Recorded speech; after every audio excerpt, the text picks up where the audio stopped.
Hi guys, আসসালামু আলাইকুম, welcome to green garden world. আজকে হচ্ছে গরমে একটা সুন্দর ফুল, টগর ফুল গাছ, এটা করবো রিপোর্টিং না করাতে, কিন্তু এটা এক টবেই ছিল, সেজন্য পাতা কিন্তু হলুদ হয়ে গেছে। এটা ছোট একটা ইয়েতে লাগানো হয়েছে। এটা কাটিং থেকে আমি চারা করে পর লাগাইছি। এবার হচ্ছে কি ফুল দিবে গরমের মধ্যে। মাটিটা যে পরিমাণে শক্ত হয়ে গেছে ভাই, 1 ঘন্টা ধরে বাইরেতে তারপরে হচ্ছে কি বের করতে পারছি। আমি ভাবছি যে এই টপটা রাখবো, মানে এটা তো অন্য গাছে লাগাবো, বাট এটা বের করতে ভেঙেই গেছে, পুরো নষ্ট হয়ে গেছে। সেই জন্য আমার কাছে কিন্তু আপাতত আর কোনো টপ বা কিছু নাই। সেই জন্য ভাবতেছি একটা গ্রো ব্যাগে লাগাইতে হবে। কি আর করবো, কেয়ার করার যেহেতু নাই, আমি ভাবছিলাম এটাতে রিপোর্ট করে লাগাবো নতুন করে। এটা একবার রিপোর্টিং করা হয় নাই, যেহেতু কাটিং দিয়ে করছিলাম আমি। প্রচুর শিকড় ছড়াইছে, দেখেন জাস্ট বেরই হচ্ছে না। আমি কত দেখেন নিচে ভেঙেই গেল। কি আর করার, যেহেতু হয়ে গেছে, গাছের যেন ক্ষতি না হয়, যে এটা নষ্ট হয়ে গেছে। দেখেন শিকড়টাও কিন্তু ছিঁড়ে গেছে অনেক পরিমাণে, যেহেতু অনেক হয়েছে। এই দেখেন শিকড়টা কিরকম, গাছটা কিন্তু হেলদি আছে। এখন হচ্ছে কি করব, কিছু না, একটা গ্রো ব্যাগ নিয়ে নিয়েছি। মাটি কিন্তু আগে থেকে রেডি করা আছে, তাও একটু বেশি করে আরো গোবর সার মিক্স করাও ছিল, তাও আর একটু গোবর সার মিক্স করে মাটিটা মিক্স করে নেবো, গোবর সার দিয়ে সুন্দর করে রেডি করে নেব।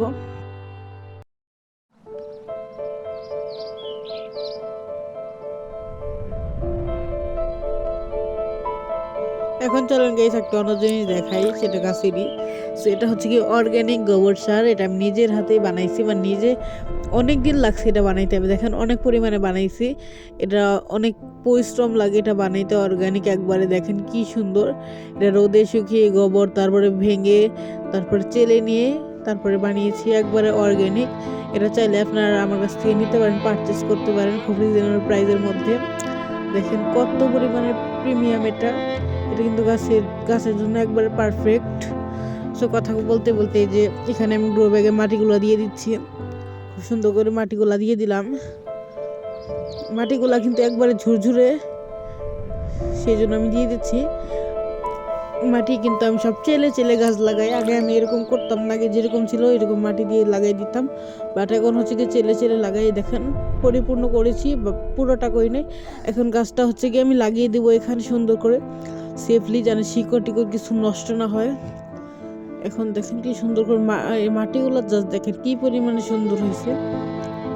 এই মাটির রেডির কিন্তু একটা ভিডিও আমি দেখাইছি, শীতের মাটি, এই গরমের মাটিটাও দেখাই দিব ইনশাল্লাহ কিছুদিনের মধ্যে। আর গোবর সার রেডি করার টিউটোরিয়াল যদি কেউ জানতে চান তাহলে বললেন, বাট এটা আপনার করতে হবে না, অনেক কষ্টের একটা কাজ এটা। আর আমার ভিডিওর সময় তো সবাই ডিস্টার্ব করতেই থাকে, কখনো মুরগি কখনো মানুষ, সবাই এই যে দেখতে সবাই শুধু ডিস্টার্ব করে ভাই, কি কার করার। একাই ক্যামেরা হোল্ডিং থেকে শুরু করে সব করতে হয়, এডিটও করতে হয়, সেজন্য বেশি ভিডিও করা হয় না, লং ভিডিও। পুর্তলিকাগুলো লাগিয়ে দিলাম, যেহেতু গরমের সিজন আসতেছে, এসে গেছে প্রায়, সেই জন্য পুর্তলিকাগুলো লাগিয়ে দিচ্ছি। আর স্নেক প্ল্যান্টের সেটাও লাগাই দিলাম, এটাতে একটু শিকড় আসছে, যদি সার্ভাইভ করে যায় দেখাবো। সো এখন লাস্টে হচ্ছে পানি দিতে হবে, পানিটা দিয়ে দিলাম। সো আজকের জন্য এই পর্যন্তই, দেখা হচ্ছে নেক্সট কোনো ভিডিওতে। এখন কিন্তু আমি আরও অনেক গরমের গাছ রিপোর্ট করবো, সেগুলো ওটার সাথে শেয়ার করবো। So tata, bye bye.